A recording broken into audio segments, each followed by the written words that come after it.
Canım iste canım bile sana kurban yar. Yıldızlar yerinde güzel bırak dursun yar. Saçlarımı ellerinde okşa yeter yar.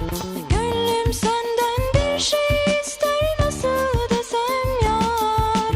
Allah beni bulla beni al koynuna yar. Rüzgar olup ince beline sarılayım yar.